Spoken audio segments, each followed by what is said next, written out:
So thank you both for those two really interesting presentations, both very different, starting off with an overview of the field from David and then kind of diving into a bit more of a case study example by Jenny. So we've had a lot of questions coming through on the Slido from our leaders of tomorrow. And to start off, maybe I could go to you, David, about something that you touched on at the start of your presentation around the use of plants in the medical sector. So someone has asked whether it's feasible to use plants in the vaccine production at scale, and whether we might be in a situation where we could have edible vaccines and what the associated challenges are with this technology. Well, indeed it would, and this is something that Leaf Systems in Norwich are working on. So they've got a scalable system for producing edible vaccines. They can be edible by farm animals, for example, if you wanted to immunize farm animals against diseases, or I suppose in principle and subject to having good purification methods, you could isolate your vaccines from plant systems. So plant systems are very amenable to scaling up. I mean, this is what we do all the time. You look out of your window and every wheat field is a scaled up plant biotech system. And the challenge is just then, if you want your plant biotech system to make something other than starch that you get in wheat, then, I mean, we can do this. The opportunities are huge. And so, yes, so you can scale up. There are challenges, of course, and I guess for human vaccines, the purification systems would be quite important. But indeed, edible vaccines is a very realistic scenario. That's really cool. So maybe a similar question to Jenny then. We've had someone asking about the challenges of scaling up your technology in the artificial photosynthesis. I think in terms of my particular system, turning to live systems, it's incredibly scalable because you can essentially think about them being, as I mentioned in the talk, one of the most abundant living organisms in the world. They live anywhere and everywhere, basically that has water and sunlight. And so from the biocatalyst perspective, it is incredibly scalable. Now, the next thing we have to turn to is designing the materials that can be interfaced with them so that we can harness its activity. And that's where the next challenge is, actually making that scalable.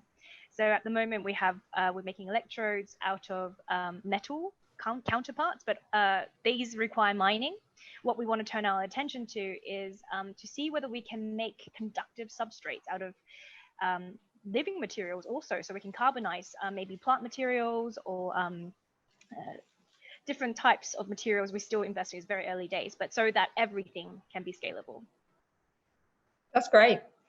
So a bit of a change in tact and something that I think you can probably both contribute to. Could we address some of the concerns about biosecurity in the context of genetic or microbiome modifications? So questions of biosecurity in what sense? I suppose in the sense that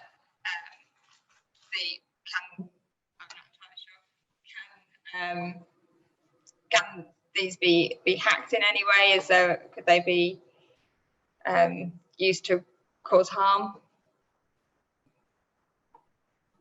Well, in principle, the answer is yes, but I think it's fairly easy to safeguard against that in that you can characterize. So now that we've got, genome sequencing, and genome sequencing is a routine tool, even for a plant genome. I mean, you can establish what you've got. You can avoid contamination quite easily, I think. Yeah, I think it's definitely a concern for sure, but I agree with David. As long as we understand the systems we're using, and also I think there's quite a long period of testing, right, David, where there's a long time period before its approval to from the lab to when it's actually approved to be used. In all that time, I mean, you think that all those concerns will be addressed, and we know our systems enough that we know how to contain it if something does happen. Yeah. So along the lines of kind of regulation, David, you mentioned in your talk that plant technologies have potentially been over-regulated up until now. changes that are being made for the future that will enable the progression of plant technologies? Well, I think plant biotechnology has been over-regulated in the past.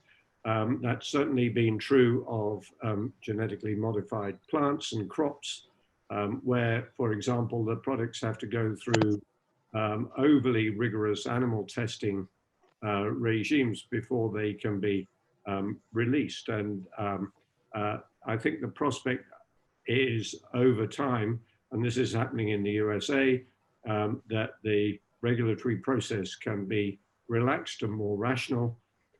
Europe, I think, will be slower than in other regions of the world.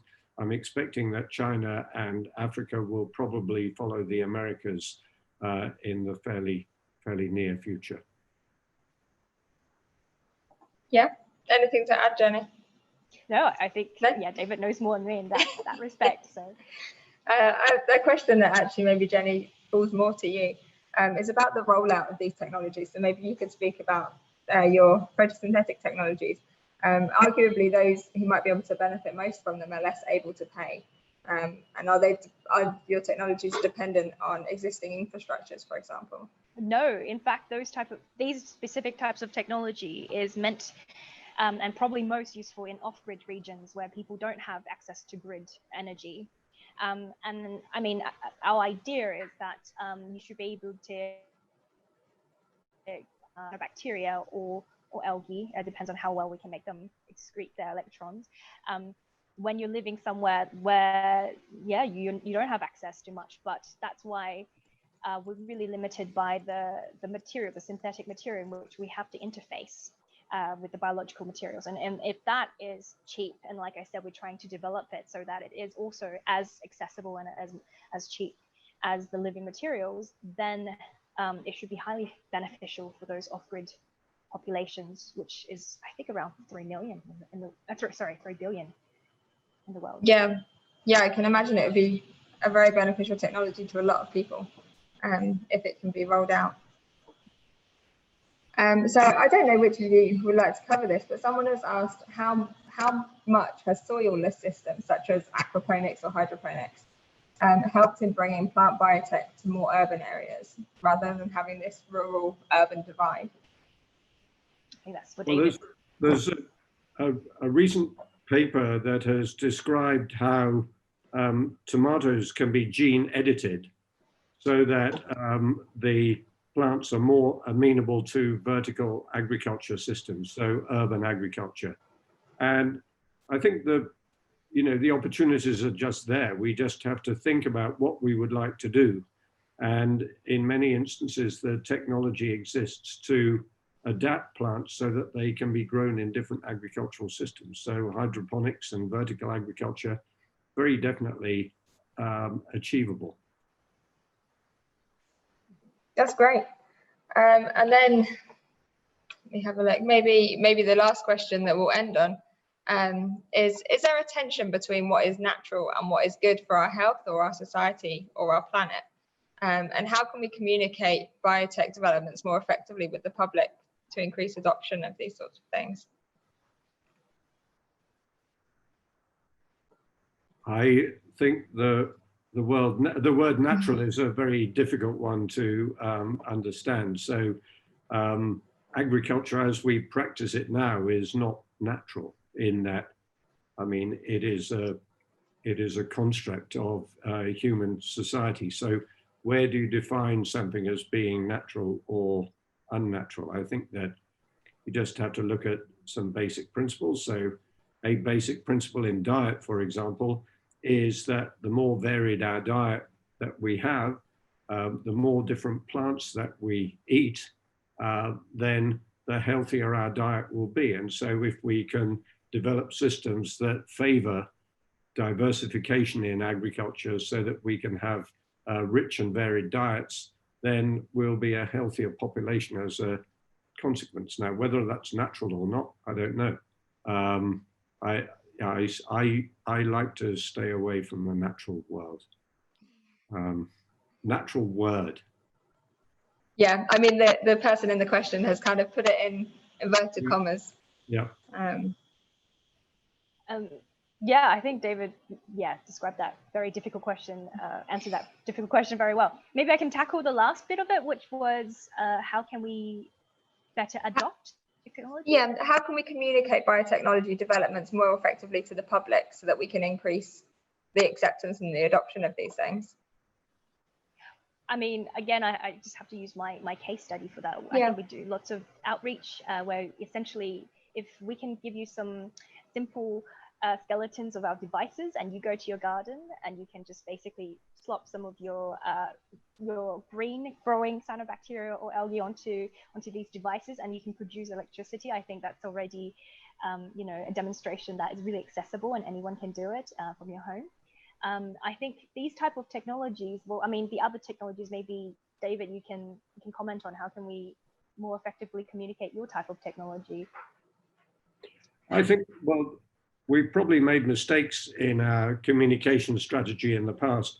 I think we need to pay more emphasis on what we're trying to achieve rather than the technology that underpins how we're trying to do it. So that in many people's mind is just a bit of a distraction. If we're talking about what are we trying to do?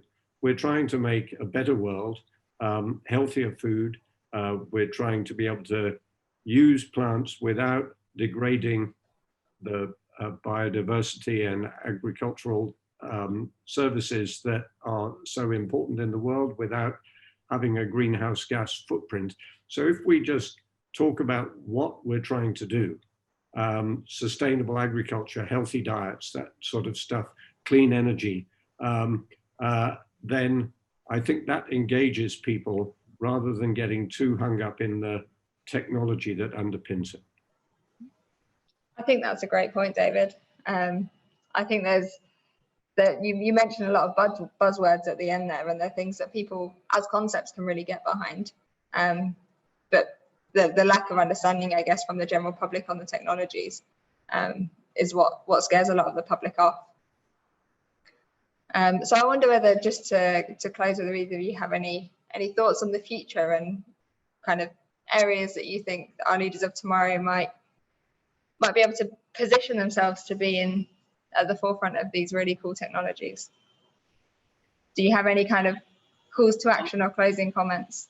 I've got one thing I'd like to say, which is later on this afternoon, I'm participating in the opening event for the Crop Science Centre that we're setting up in Cambridge here, a collaboration between the university and the National Institute of Agricultural Botany. And what I'm going to be saying in that is how I think we're just entering a golden age for crop science, how the opportunities in crops and agriculture, considered from a broad perspective, are absolutely huge. And so I'd just like to encourage people to find out about it, view the opening event of the Crop Science Centre after GapSummit has finished, if you're at all interested in this, and just talk to us and talk to other people about the huge opportunities that there are in plant biotechnology. Yeah, can I just add to it just slightly? And I'd just like to say that I think this area of research is incredibly vibrant and growing. And I feel like there's a lot of potential that hasn't been met, similar to what David has mentioned already. And it's a highly interdisciplinary subject, especially in the type of energy domain that I'm in. And what that means is that I think leaders of tomorrow, so young people, they should keep their minds open. And even if they feel like they don't know much about this topic, you can move into it, you can bring value to it. If you have a background in other types of biotechnology, you can definitely still find a space in this research area.